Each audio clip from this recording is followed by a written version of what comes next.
In metaphysics, my philosophy, objectivism, holds that there is only one reality, not two, nor four, nor 10.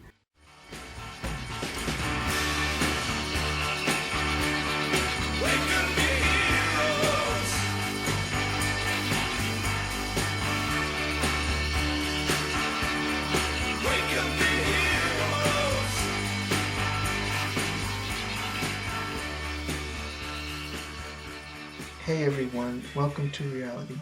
I'm Lev. William will be joining us in a few minutes. Today we're going to talk about the U.S. Constitution, in particular the meaning and purpose of impeachment. This is not merely a political controversy here we're actually considering the value of the U.S. Constitution as citizens, how we can understand such an important critical document in our lives on a personal level. How do we engage a document that often seems detached and separate from our lives? The context of our discussion today, of course, is the impeachment proceedings upon Donald Trump going on these days. We aren't here to rehash the political events in recent days. Rather, we want to seek a better, more full understanding of what impeachment is. Because if we care about the lives we have and the political freedoms we have and our political ideals and the entire life we've led in the US, this is an important topic to understand, that we fully understand the responsibilities the president has to us and the responsibilities he has to maintenance of the country itself. So the first consideration we must have here is, in what ways may the president be removed from office? The Constitution explicitly mentions impeachment as one method, as in a president may be removed on conviction of treason, bribery, or other high crimes and misdemeanors. Important to remember there is that misdemeanors aren't necessarily crimes. They are not necessarily illegal things. They are wrongdoings and transgressions. And in the context here, we could think of them as major moral transgressions in the political realm specifically. There's also the 25th Amendment, but that's more a process of declaring a president unfit for work, which is different than impeachment and not our focus of discussion here. So, of course, we have different types of legal wrongdoing, and it would be sensible to remove a leader for legal wrongdoing. We don't want somebody like violating the rights of others in any sense, maybe even in petty ways, but especially treason and bribery, and those are clear-cut cases of removal. But in this case with Donald Trump, we don't really have the fullest idea at this point on any potential legal wrongdoings.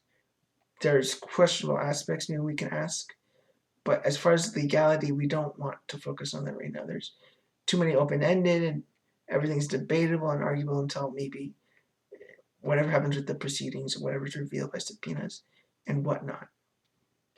So the discussion here is going to be placed on moral wrongdoings.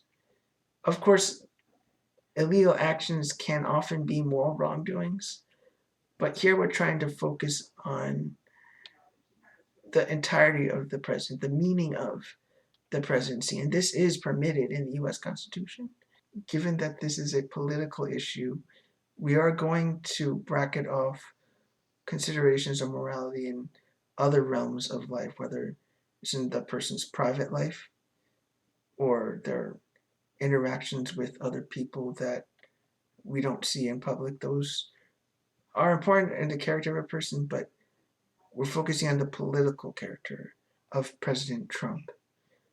Alexander Hamilton wrote about this briefly in Federalist Paper number 65. In it, he wrote that the offenses regarding impeachment proceed from misconduct of public men, or in other words, from the abuse or violation of some public trust. He is, of course, not discounting treason and bribery, but he is focusing here on moral transgressions which clearly aren't illegal. It's not illegal to lose public trust, but it is a crucial and important element to the presidency, and violation of it is grounds for impeachment. And he makes arguments about this, but a lot of it has to do with that the image he poses and the sort of psychological effects that the president has. Hamilton was never scared of conflict, to be sure, even in the way he helped construct the Constitution. And even he is saying that it's important to maintain some amount of public trust as in a president, that such trust is critical to the maintenance of the country. And we can even consider more widely the oath of office the president takes, that some of this does constitute only moral obligations rather than any legal requirements in and of themselves, especially the ability to preserve, protect, and defend the Constitution. There are many ways to defend a document or the ideals enshrined within a document, and it is the president's responsibility to do this, that he must understand and protect the Constitution, not just act with legal regard to it, but the sanctity of the document and with regard to the ideals expressed in it. This discussion will be focused on in what ways does Donald Trump fail to meet the obligations of a president and therefore would be under grounds for impeachment and being expelled from office.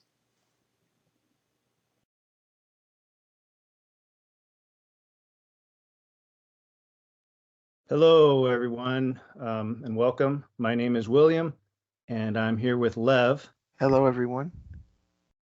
So I want to briefly talk about the Trump situation. We are discussing impeachment, so we want to know if there's any grounds to impeach Trump. Basically, if we look at the Constitution, it gives Congress the power to impeach, gives the House the power to impeach the president, and the Senate the power to remove the president and try him. And the language in the Constitution talks about high crimes and misdemeanors, treason, bribery. These are the sorts of things that a president or any federal official could be impeached for. I think the language in the Constitution was actually influenced by the British system. High crimes and misdemeanors, I think, was either directly taken from the British system or sort of rewritten or reworded. So that phrase, I think, is critical to understand and is very confusing to some people. And it's directly relevant to the focus we want to have, which is on the moral transgressions of Trump. Do you have anything to add to that, Lev? Yeah, when it comes to moral transgressions, we're not focusing on the legal transgressions because that's more formal legal training and legal understanding, but a moral transgression is still within the realm of discussing the Constitution.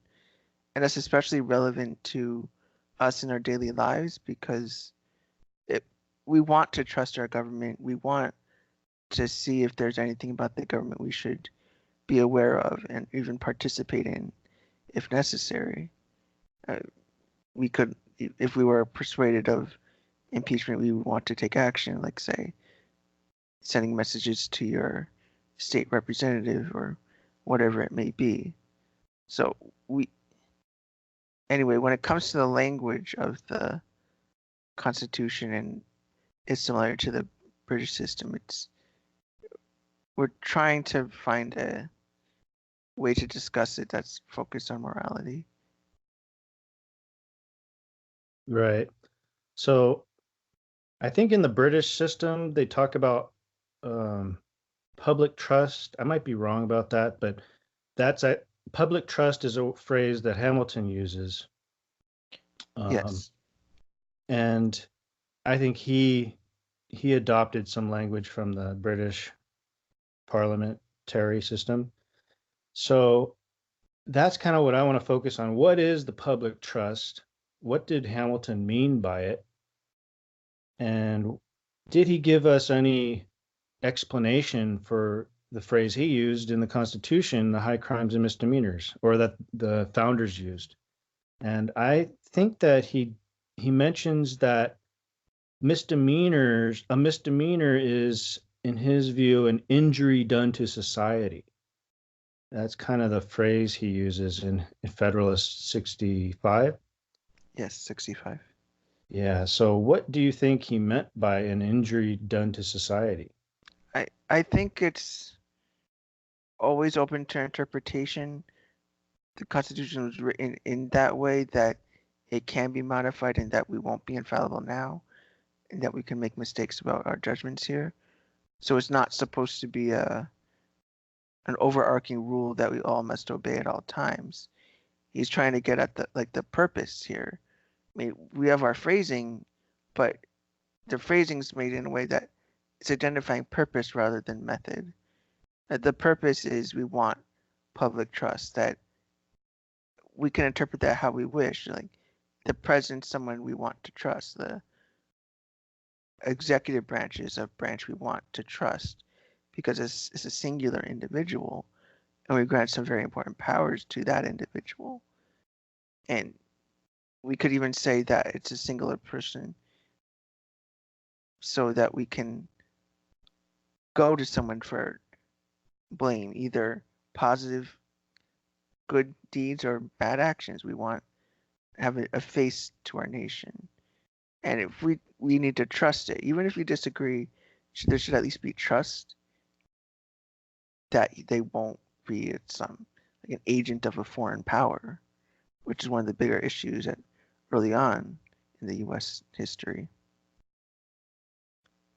Yeah, I think that when we elect a president, we're electing a representative of our nation, and we're giving him a lot of power, and we're trusting him with that power and with that face that we're allowing him to present to the world as our representative.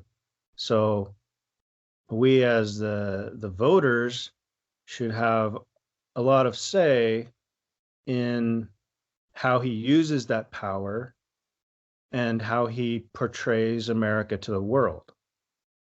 So I think that kind of gets at the root of the moral transgressions that might be impeachable. Yeah, I imagine some people would say that being an impeachable offense must be a legal offense, but I think that'd be misunderstanding the purpose of the presidency. I mean, I think the presidency is uniquely in a position where it's supposed to have moral authority, that by electing an official, well, by electing the president, that you're granting some moral authority, or even that your acknowledgement of the Constitution, you want some moral authority in the leader, even if you did not elect them yourself. So we need that authority, that moral respect at least, to maintain the order within the government, because a lot of the government really just functions on promise, that we trust that a government won't suddenly change their laws and immediately oppress and kill everyone. I mean, the only thing stopping the government is just their promise that they won't. So we need this moral trust, and the president's in a position where he could almost take over the entire country if he wished. So it's all about the trust before something goes wrong. Yeah. And you have to construct the impeachment in such a way. And we could still even look at impeachment today in that way. Does President Trump violate any of these moral expectations of the president?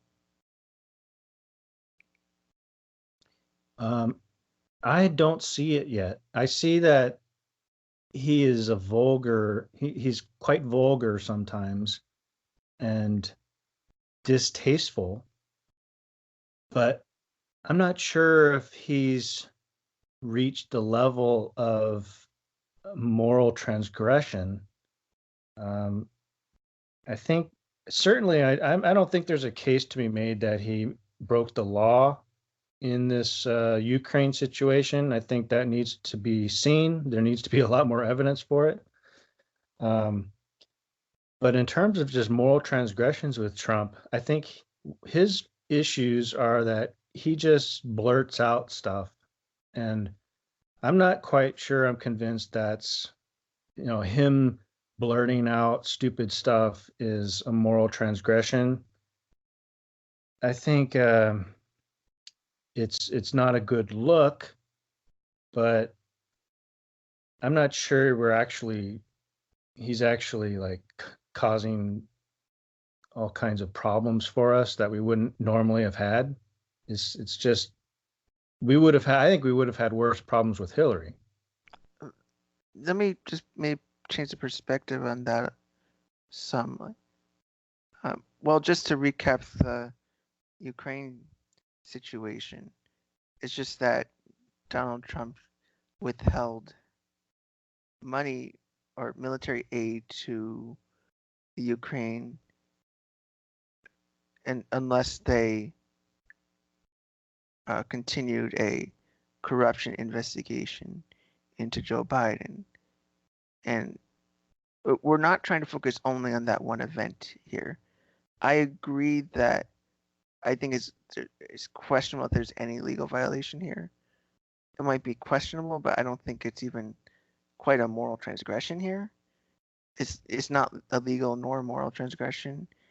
It might not be presented the best way, and that's just how it is. But we can talk about other transgressions, like the moral responsibility you have to be forthright in what you do and not evasive, to be transparent if you do make a public statement, to be transparent about it, to be responsible with your use of authority in ways that reflect careful thinking rather than maybe a legally permissible action. I mean, there's many ways to investigate a person, and we could ask, is it appropriate that Trump ever asked another government to do it? We have intelligence agencies to investigate people. There's no reason he couldn't ask them, and that maintains privacy of the US's own citizens and their own information. Or, I mean, the questions like that are what we want to think about. We don't have to only focus on the Ukraine issue. If there's a moral transgression, we're not looking for an individual instance of it. I think to judge a person as making moral violations as a matter of their character or their way of making decisions, that's how we judge if somebody's made a moral transgression, not individual instances. I think that your general evaluation of Trump has to be based on individual instances Right. that you can point to. Otherwise, you're being unfair to him. Right. If we're going to remove a president, we need to have it locked down. Our argument needs to be locked down, solid, clear, in print, and proven. Right. Otherwise, you're toying with civil unrest. Like half the country's going to rise up and say, "What the heck are you doing?" Well, on some level, you need to do the impeachment. Is there a difference between when to investigate and when to remove? I mean, I agree. When we complete the case, we make the final verdict. I agree with you. There has to be a listing of instances, and we can list accusations of wrongdoing. We can list several instances of wrongdoing, or accusations of wrongdoing, rather, that you can be specific, argued, but specific instances. I mean, do you think there's a difference between just when to set up the impeachment versus when to remove them? Oh, yeah. Or where should you draw the line, rather? I mean, it's clear there's a difference, but where's the line? You mean when to start the impeachment process and then when to start the trial process? Yes. The impeachment, there should be a complaint issued by some group either the House, the Senate, um, some other legislative body in America, there should be a complaint, and it should list what they are accusing Trump of doing and why it's impeachable. Sure. And then you have that complaint from somebody, and it might even be an individual. Let's say Trump killed somebody and nobody knew it but this one person. And so they lodge a complaint with their local police. The police send it up to the FBI, whatever, and then Congress gets it. And so you get an actual complaint about an actual violation of something. I mean, I could come up with numerous instances of moral transgressions in terms of Donald Trump, or even conspiracy to commit moral transgressions.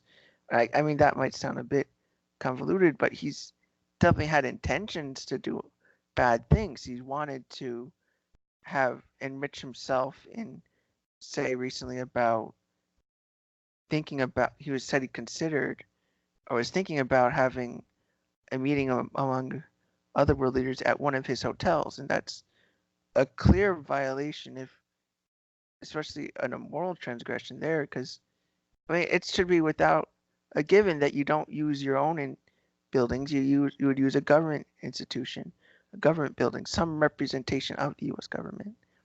I mean, I think that's taking away more authority and eroding public trust, because he's making it more a matter of a private issue rather than a public concern.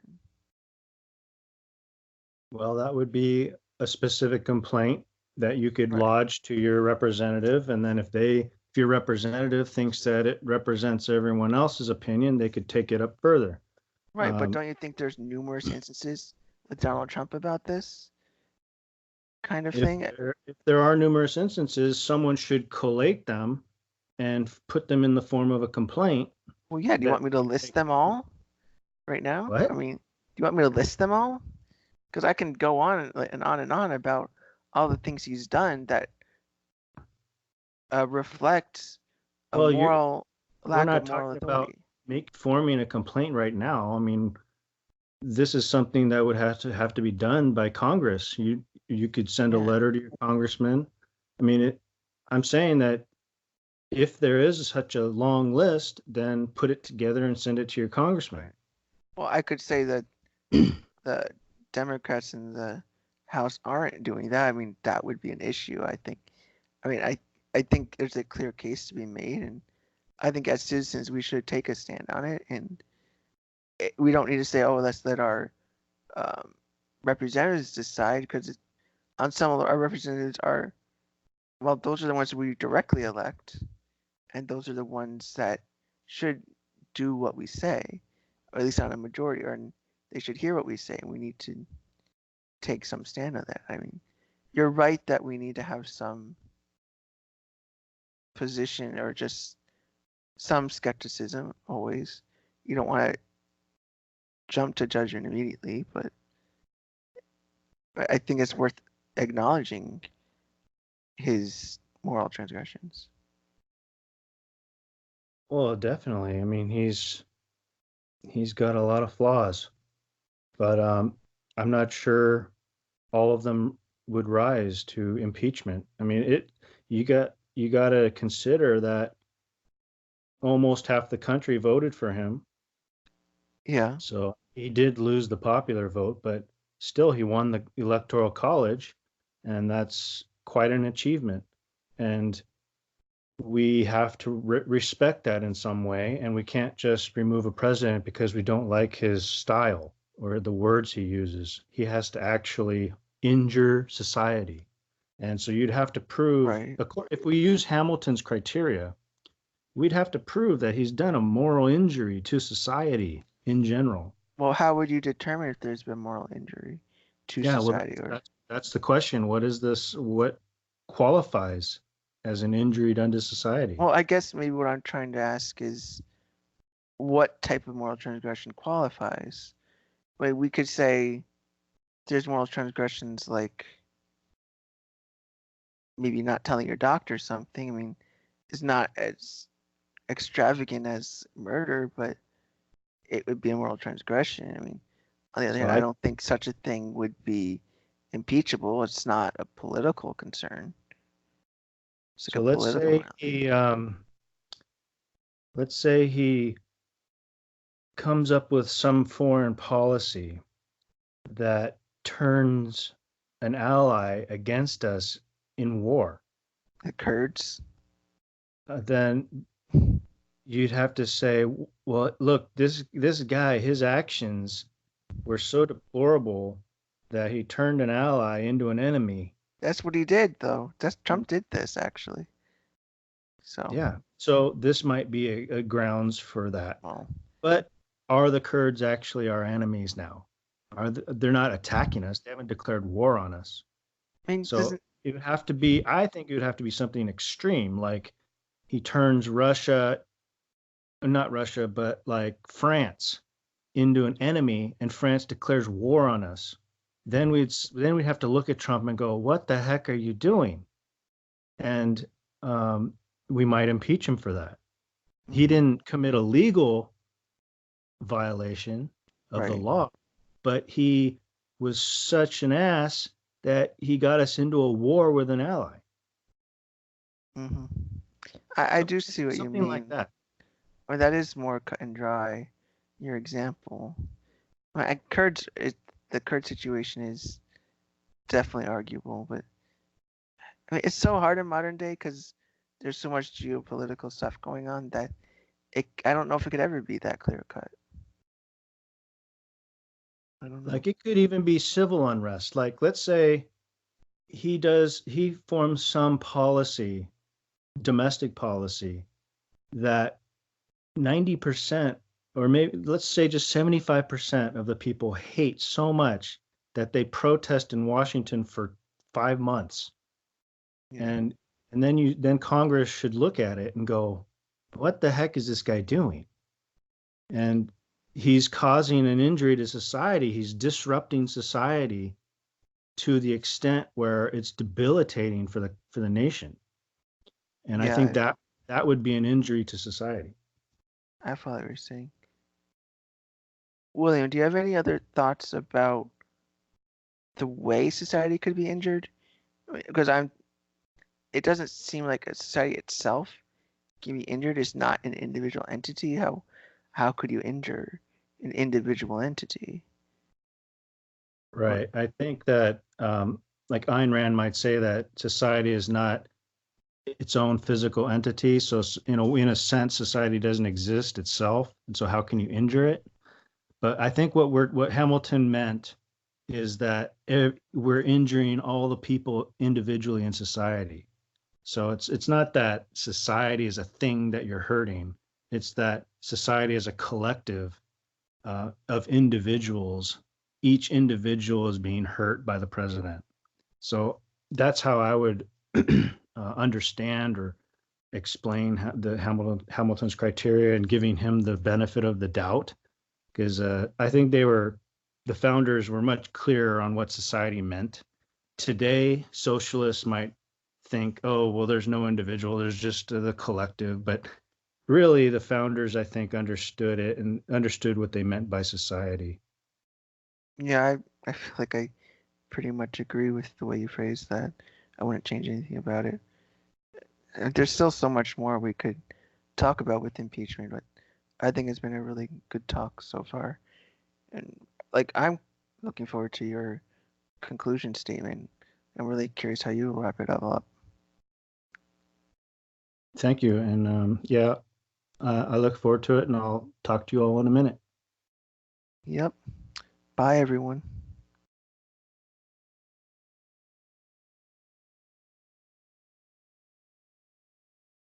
With regard to impeaching Trump, I'll begin with the way I sympathize with him, and then I'll discuss a major problem I have with him.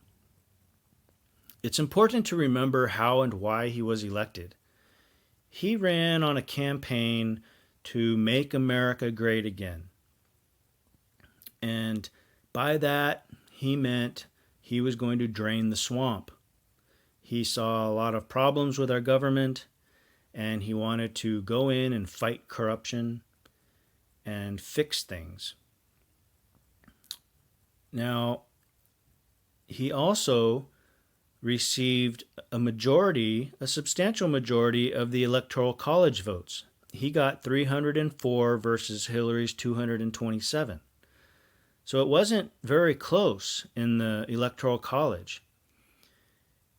He didn't win the popular vote, but he won the majority of states. And that's what counts. So he had some kind of mandate to go through with his campaign promises. And I think that to a large degree, he is fulfilling his promise of fighting corruption. He's in there battling with the Democrats. He's even battling with Republicans who he thinks are bad. And I don't think we should expect him to be a unifier, because he wasn't elected to be a unifier. He was elected to go in as a wrecking ball and knock down the problem. So that's what we're seeing. We're seeing our government going through this process. And Trump doesn't have a whole lot of support in Congress. So you would expect it to be a real bloody battle in there. And that's kind of what I expect to see. It's not pretty. I don't like what's going on sometimes. I don't like the way Trump is doing it. Sometimes I think he's flat out wrong. But his goal, his mission, is something I can sympathize with. Now, the House is engaged in this impeachment hearing, or they're investigating his Ukrainian activities. And I don't know if he's committed some legal violation. I guess they'll have to prove that. My concern with Trump is basically his general character. I see him as a deceptive type of individual. He does a lot of things that ride the line between stupidity and lying. It's hard to tell if he's just making a mistake with the facts or if he's outright trying to deceive you. I do think that there are some clear cases where he's just a liar, but there's also a lot of cases where he makes mistakes in public and then retracts because somebody told him, that's wrong. And so he kind of figures it out, or if he doesn't admit his mistake, he retreats and doesn't go through with his promise. For example, with this holding the conference at one of his hotels. I mean, he may have had good intentions with that. Like he thought he would save the government money by holding it at his hotel, and then he would get a little bit of advertising out of it. Whatever. That's not a big deal to me, because that he didn't show intent to deceive. He was in public saying this, and people, made an outcry, and then he retreated. And so that's kind of his process of figuring things out, right? He doesn't have a strong, intelligent way of deciding what is good and bad. He just kind of tries to do things and then lets reality dictate whether it was good or bad, and other people telling him what to do. So that's kind of his process, and I think we need to accept that to some extent. And in other ways, we need to look for real deception and lying and untrustworthiness. And if we decide that in general he's not trustworthy, then I think that might be impeachable, because that's an injury to society in general. He's deceiving us and causing us to not trust our president. And if you can't trust your president, why should he be in there? However, I think it's also important to consider who his replacement would be. And if you don't like the replacement, why would you remove him? So and I'm not sure I would prefer Pence at this point over Trump. So Overall, I'd have to say I'm not in favor of impeaching him. I'll wait for the Democrats to make their case. And if they make a strong case that he's committed some grave sin, legal crime, then I'll reconsider. Thank you for watching this episode of Welcome to Reality. Please join us next time for another discussion where we apply philosophical ideas to moral and political action. To support the show, please share our content and consider becoming a sponsor. You'll find a link to our Patreon page in the description of this video.